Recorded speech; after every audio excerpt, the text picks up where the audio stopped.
I feel very privileged to be able to work with you as well at what is a critical moment for our countries and in the North American relationship.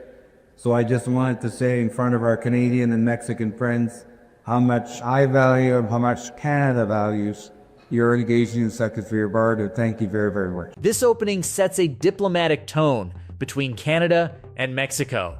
The phrase critical moment signals that something larger is unfolding in North America. Although Donald Trump is not mentioned here, the timing of this statement reflects growing uncertainty around U.S. trade policy. Canada is positioning itself as cooperative and respectful toward Mexico, reinforcing the importance of regional unity. At this stage, the focus is clearly on Canada-Mexico relations, not confrontation. The United States is indirectly present in the background, but the emphasis is on partnership. This is the foundation of the story: stability before tension. You can imagine pharmaceutical industry. You can imagine aeronautical industry, space industry, advanced manufacturing in our countries, refined minerals, critical minerals, many fields which has been explored in the past that can be explored away in the next years. We are preparing during the next months the action plan between Mexico and Canada in order to expand investment, increase commerce, reduce regulatory difficulties or obstacles, and facilitate the investment and the commerce between. Here the discussion shifts from diplomacy to economics. Canada and Mexico are preparing an action plan to expand investment and increase trade. This directly highlights Mexico trade cooperation and long-term industrial collaboration. Why is this important now? Because of uncertainty surrounding the future of the trilateral trade agreement involving the United States.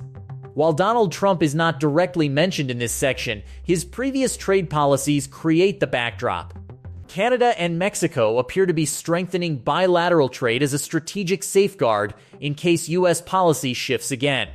The United States is still central, but now as a factor influencing decisions, not as a direct partner in this moment. Hundreds of delegates representing businesses and key sectors across Canada are taking part in the biggest trade mission to Mexico in decades.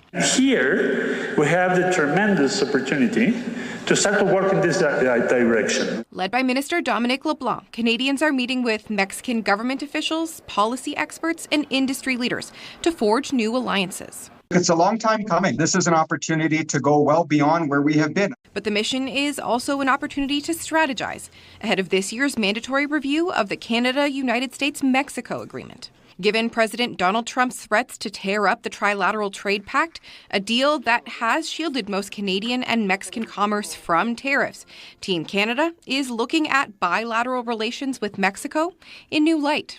We haven't actually leaned in to what CUSMA, our trade agreement, affords us, and we just have not invested in building the relationships or educating ourselves or connecting those businesses. Merchandise trade between Canada and Mexico has increased 12-fold since the original NAFTA came into force.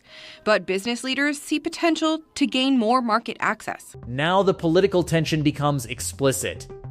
President Donald Trump is directly referenced.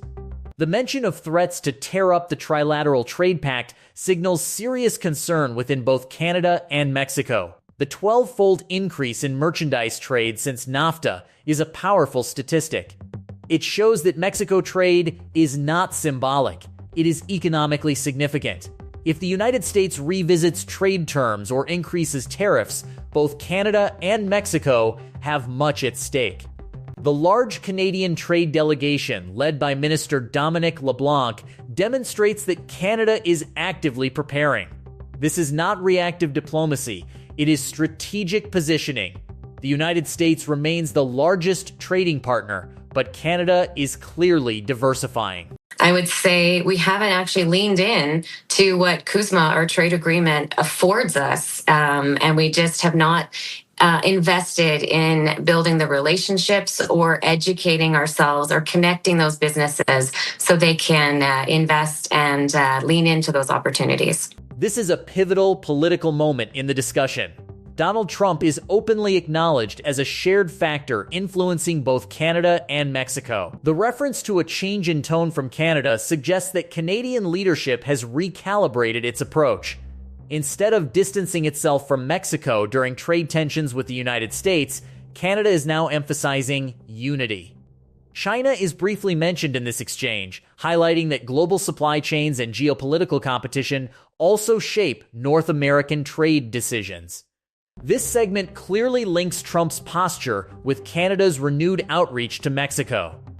The United States is no longer just a partner, it is a variable in the equation. I expect with so many delegates down in Mexico right now and completing many meetings across what I understand to be several Mexican cities, there will be some MOUs signed, some deals made, etc. But really, this is laying the groundwork for, as Carlos says, that continued engagement with Mexico. I would say it's not as if we've disengaged with Mexico in the last few years. There has been, both through the lens of North American trade and CUSMA, and also general bilateral issues between Canada and Mexico, regular engagement at the working level on things like tourism, travel, immigration, economic issues, but also then in how we can do more business together. So I'll be curious to see, obviously, what those more tangible deliverables are, but also what the plan is for continued re-engagement in the years and period ahead, particularly depending on what develops and what transpires with CUSMA, and the relationship as well that the Prime Minister will need to continue to cultivate with Claudia Sheinbaum, both of them being, relatively new to their positions, and the opportunity that those two leaders can have together in cultivating that Canada-Mexico dynamic. Here the criticism becomes more direct. The president, referring to Donald Trump, is described as pursuing a divide and conquer strategy during trade negotiations. The reference to 2017 and 2018 recalls NAFTA renegotiations under Trump's first term. You were in Mexico